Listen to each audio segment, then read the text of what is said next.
vraiment un programme que tu mets en place qui va arriver très bientôt, précisément le 15 juin. Mhm. Et ce programme s'appelle Vivre avec un grand V.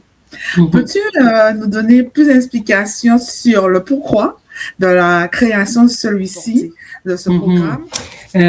Alors, Vivre avec un grand V est né à l'été dernier, puisque chaque été, j'ai pris l'habitude de proposer un petit programme de l'été pour les personnes de ma communauté, parce que souvent, je trouvais de juin à septembre un peu long, et c'est comme si j'avais un petit sentiment de les abandonner, soit avec leurs difficultés liées à l'alimentation, au surpoids, ou des choses comme ça. Je me suis dit, tiens, si je continuais dans une formule très encadrée, mais que ça soit au milieu des fêtes d'été, au milieu des sorties, au milieu des jeux avec les enfants, avec les amis, etc., mais de garder une petite constance dans toutes les actions qui ont été faites tout au long de l'année, sans trop casser le rythme, parce qu'il s'agit de notre corps, et notre corps a besoin de cette constance pour bien évoluer, bien vieillir, bien grandir, etc. Alors, Vivre avec un grand V est né parce que, on va dire, d'un souhait que j'avais l'année passée. J'avais pris autour de mon entrée en ménopause des kilos, sans trop changer de choses. Et puis ça, on le sait, hein, vous allez entendre des centaines de femmes dire la même chose. J'ai pas changé grand-chose, mais il me semble que tout ce que je mange, je l'emmagasine, je le stocke ou des trucs comme ça. Moi, j'avais fait un travail en périménopause de longue haleine sur mon système hormonal, donc je voulais pas que les répercussions soient dramatiques. Alors j'ai pris les choses en main en décélérant un petit peu, c'est-à-dire je suis allée moins faire de la musculation pure parce que mon corps me le permettait moins, il avait besoin de plus de repos, plus de lenteur. Donc en le suivant, je me suis rendu compte que ça, c'est possible de mettre ça en place de telle ou telle façon. Et je me suis dit, OK, maintenant que je comprends tout ce qui se passe dans mon corps, on va en parler avec d'autres femmes. Et puis, surtout, dans ce programme-là, cette première mouture qui était sur seulement 5 semaines, l'idée, c'était de perdre 1, 2, 3 petits kilos d'hormones, j'appelle ça. De petits déséquilibres et de changements à l'horizon. Donc, c'était l'idée.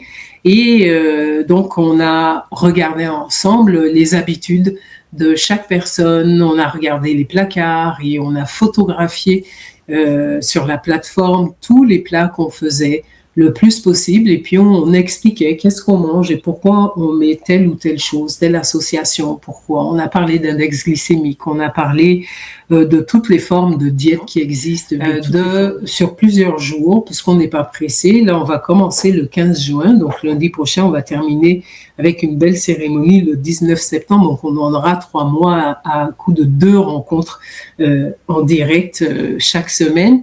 Donc, on prépare nos repas, nos menus, nos courses, nos commissions pour les 3 prochains jours. Ce qui fait que sur 3 jours, on peut garder la motivation. On fait un bilan de nos habitudes sur 3 jours. On essaye de changer une petite chose, une micro-affaire sur les 3 jours. Donc, par exemple, si quelqu'un a de la difficulté de boire de l'eau et que ça serait augmenté en ajoutant un demi-verre d'eau, on va essayer d'ajouter un demi-verre d'eau pendant 3 jours. Et puis, si on aime ça, si ça fait du sens, si on constate que c'est facile, on va ajouter l'autre partie du verre restant jusqu'à avoir sa ration quotidienne de bonne hydratation. Donc, on travaille tout en douceur et le fait de se voir 2 fois dans la semaine fait que personne n'a eu le temps de retomber dans des schémas qui sont nuisibles, c'est un programme qui est rigoureux dans ma façon d'apporter les choses et d'aider à leur compréhension assez fine, mais qui donne beaucoup de liberté dans la confiance qu'on développe, qu'on peut faire quelque chose de bien pendant 3 jours, sans se préoccuper de qu'est-ce qu'on va faire le 4e jour. On travaille du lundi jusqu'au mercredi soir. Le jeudi, on se rend des comptes, on regarde ce qu'on a mangé, on se met l'eau à la bouche et puis on regarde dans nos placards ce qui traîne encore. On regarde est-ce qu'on a des difficultés à digérer ça, qu'est-ce qu'on doit faire à ce moment-là. Donc, et c'est à nous de prendre ça en charge à nos mains, de travailler avec ça. Donc, vivre avec un grand V, c'est 29 rencontres sur ces 3 prochains mois où je ne laisse personne tomber parce qu'on se voit assez régulièrement pour ne pas être en panne de motivation. On est ensemble, chacune partage ses émotions de la semaine, ses difficultés. On va travailler aussi avec le FT, donc on va travailler le tapping pour libérer des blocages qui sont liés à notre corps, à notre perception de notre corps, à nos petits bourrelets, à nos petites fesses molles, à notre petit truc qui fait ploup-ploup par-ci, par-là, à nos seins qui sont tombés après l'énième bébé, à nos cheveux qu'on a commencé à voir un peu disparates sur la tête. On va travailler à libérer tous ces blocages pour que le corps soit en paix, pour bien faire son travail, pour nous permettre de continuer à s'émerveiller. Donc, vous avez peut-être vu un post sur mon Facebook où je dis « Mes cheveux ne blanchissent pas, ils s'illuminent ». C'est une réplique de Jules César joué par Alain Delon. Et César ne vieillit pas, il mûrit. Donc moi non plus, je ne vieillis pas, je mûris. Et avec-moi, je suis fière de moi, je suis grande, Donc c'est vraiment ça, mes cheveux ne blanchissent pas, ils s'illuminent. D'ailleurs, Élisée ne vieillit pas, elle mûrit. Avec moi, avec Élisée. Donc j'espère que ce vivre avec un grand V va inciter toutes les femmes à faire avec moi. Avez ma chère qui est à l'écoute, avez vous qui écoutez, mais vraiment se sentir amoureuse et heureuse de retomber en amour avec cette personne qu'on est, avec toutes les traces de notre vie, avec toutes nos zones qui nous montrent qu'on a du vécu et on veut être fier de tout ça. On ne veut pas tout remonter, tout rapiécer au-dessus de la tête. Renforcer ce désir, la libido étant toujours là. Des fois, il faut juste réveiller un petit peu de choses autour.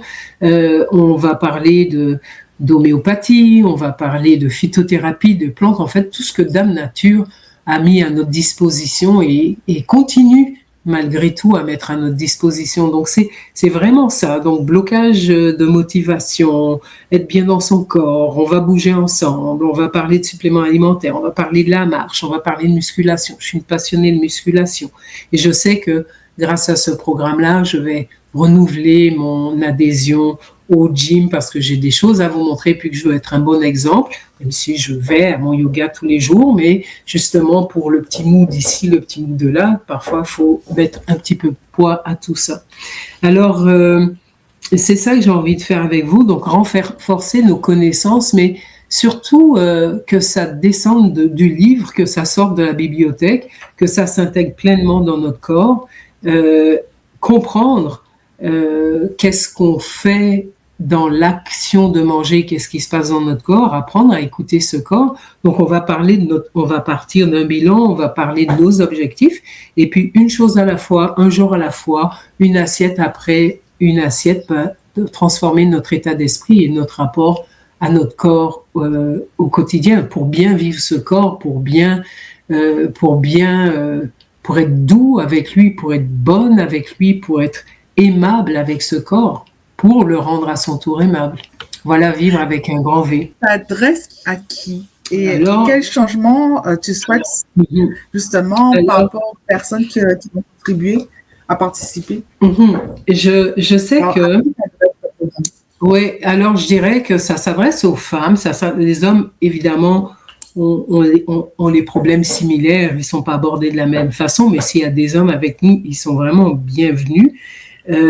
Parce qu'un corps est un corps et puis les difficultés qu'on rencontre avec, on va dire, sont des difficultés universelles malgré tout. Donc, je dirais que les femmes qui commencent à voir des petits changements, qui me disent « Ah, c'est bizarre, j'ai perdu ma joie, c'est comme les événements me rentrent dedans. » J'ai des femmes qui me disent « Ah, avant j'étais moins sensible quand j'allais au cinéma, maintenant j'ai l'impression que tout est à fleur de peau. » D'autres me disent « Ah, mon sommeil, comment ça a changé, je dormais profondément. Maintenant, il me semble que quand je me réveille, j'ai des pensées. Ou je me réveille, je suis encore fatiguée. » Je dirais des difficultés à récupérer, comme ça, une charge mentale, le corps qui s'empâte un petit peu, qui s'alourdit, les jambes qui sont moins... Voilà, et puis un petit petit détour plus long à la salle de bain le soir, quand avant on avait hâte de faire un jump dans le lit sur le conjoint. Ça peut nous interpeller, nous dire il se passe quelque chose. Y a des femmes qui vont dire moi à partir de 50 ans j'ai donné ma vie au Seigneur, à Dieu, et puis ça compte plus pour moi. Mais posez-vous d'autres questions. Alors faites les deux. J'ai envie de dire, continuez à vous honorer au niveau humain et les sensations humaines qui sont, ma foi, là pour être vécues, puis continuez à vous honorer au niveau de votre recherche spirituelle. Tout ça, c'est pas antinomique.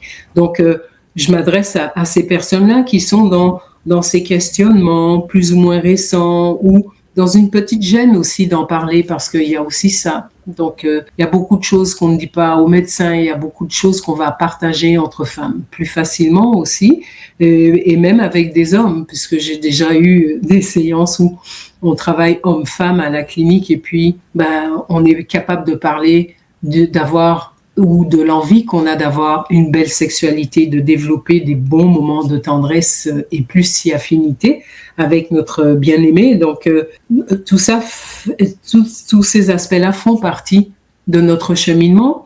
Donc, les personnes qui sont dans ça, qui vivent de la démotivation ou peut-être un dégoût nouveau, plus profond du corps aussi, une forme de rejet de soi, vous êtes vraiment les bienvenus, parce qu'il y a des moments dans la vie où il faut se demander, est-ce que je suis vraiment en train de vivre? Est-ce que je suis en mode survie? Est-ce que en ce moment, je vis vraiment avec toutes mes capacités? Mais tu peux pas fonctionner là-dedans si tu donnes pas les bonnes choses à ton corps, s'il est stressé, s'il est fatigué, s'il est engorgé, s'il est pollué. Tu ne peux pas demander à ton corps de marcher plus vite si c'est alourdi, si c'est encrassé, empâté ces dernières années. Donc, on part avec la logique du corps qui est exprimée à ce moment-là. Donc, je dirais que à partir de 35-37 ans, là, on serait bien avisé de commencer à s'occuper de son système hormonal. Et je le dis aussi pour les hommes, parce que la perte de cheveux a déjà commencé, même s'il vous en reste encore un peu, mais pas que ça. Donc, le foie gras aussi peut se manifester, les sucres qui sont de moins en moins métabolisés dans le corps, qui deviennent un véritable poison. On est bien de regarder tout ça assez rapidement, selon moi. Donc, bienvenue à toutes ces personnes de santé qui ont envie de prendre un nouveau départ, qui ont envie d'améliorer les choses, ou qui sont simplement en manque de motivation de retourner à la salle de gym. Ça peut être ça, tout simplement. Merci, Coach Élisée. Alors, je vais revenir par rapport à notre thématique du mois, qui est la puissance féminine et affirmation. Douceur et puissance peuvent coexister. Ma question pour toi, selon toi, quel est le lien entre l'affirmation de soi et la puissance féminine? C'est toute une question. C'est toute une question. Je dirais que c'est une manifeste question. La poser, c'est y répondre.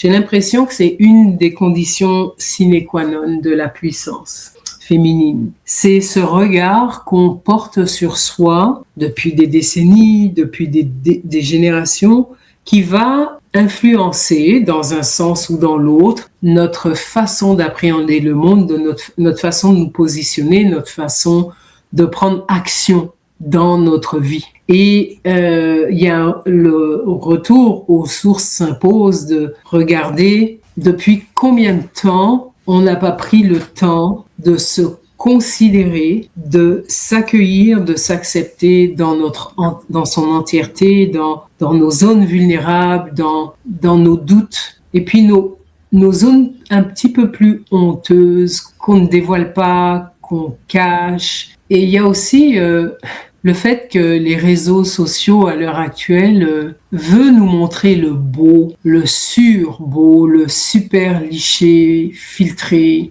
Puis ça n'empêche pas de voir des yeux malheureux, ça n'empêche pas de voir la tristesse, ça n'empêche pas de voir que la bouche sourit sans engager les muscles du bonheur et de la joie profonde.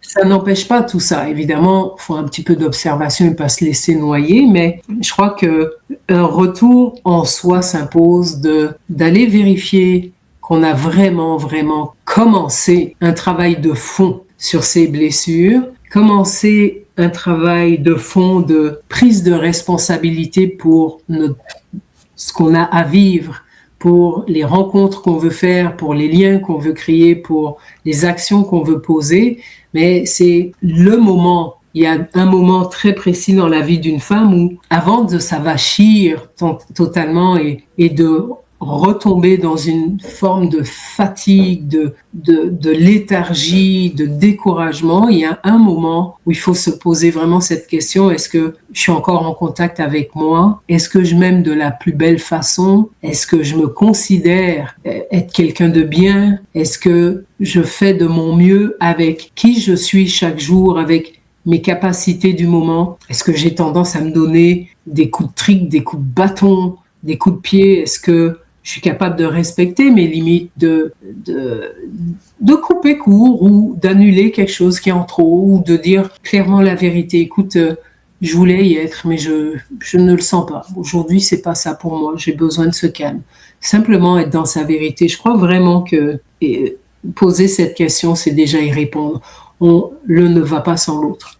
Et je ne pense pas que la puissance féminine soit simplement: je suis une executive woman et je ramène des millions et des millions, au détriment peut-être de ma santé, de la cohésion familiale, ou peut-être au détriment d'une vie de couple épanouie. Je crois vraiment que, en tant que femme, on a quelque chose de grandiose à apporter à cette planète, surtout à l'heure actuelle.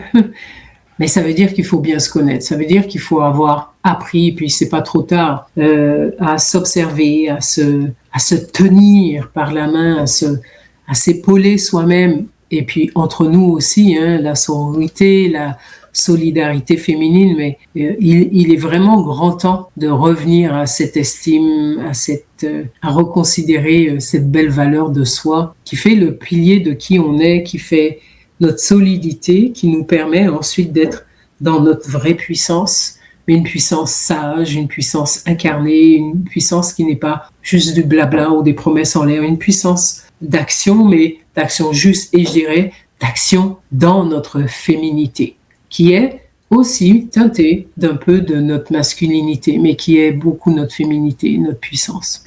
Enfin, ça confirme qu'on peut être douce et avoir une puissance affirmée, et que ça n'empêche pas l'un sans l'autre. Donc, c'est bien possible la fusion des deux sens.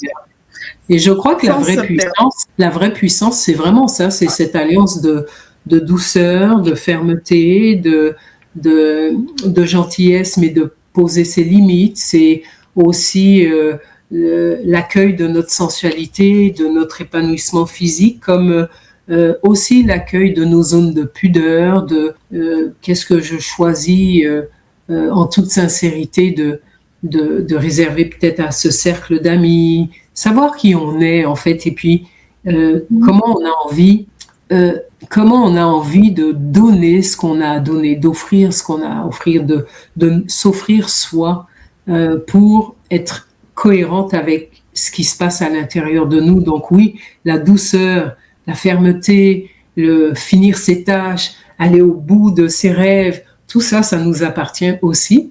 Et on peut englober ça de rondeur physique si on les aime, de rondeur mentale, de rondeur, de douceur, d'écoute. Oui, tout ça, toutes les qualités humaines hyper féminines, dans cette fermeté, dans cette puissance, dans cette action, tout ça, ça marche ensemble. Je pense qu'on le comprend de mieux en mieux à l'heure actuelle, qu'on peut avoir un leadership incarné, affirmé, tout en étant une femme heureuse de l'être, bien dans son identité, bien dans son corps, bien dans sa chair, bien dans sa peau, bien dans ses seins, ses fesses, etc. Oui, on peut tout à fait être dans cette cohésion-là. De la tête aux pieds, en disant ainsi. De la tête aux pieds. Et quand le pied va, tout va. On se souviendra de ça. Tout à fait. Je finirai par cette dernière question. Quel premier pas simple une femme peut-elle faire aujourd'hui pour commencer à reprendre pleinement sa place? Tu l'as souligné un peu au début, même à travers ton programme, mais en quelques mots, comment tu verrais comment une femme peut prendre sa place Alors, pleinement? Moi, j'aime à dire que il y a le premier stade qui est même pas le stade embryonnaire, qui est « je ne sais pas que je ne sais pas ». on peut évoluer toute une vie sans même se rendre compte qu'on ne sait pas. Alors la première chose, le premier pas, c'est de se rendre compte que on n'est pas des robots, on n'est pas des machines, malgré l'IA, et qu'on a besoin de mieux comprendre ce qu'on a lu, ce qu'on a écouté en conférence, qu'on a besoin d'être accompagné des fois pour le premier petit déclic.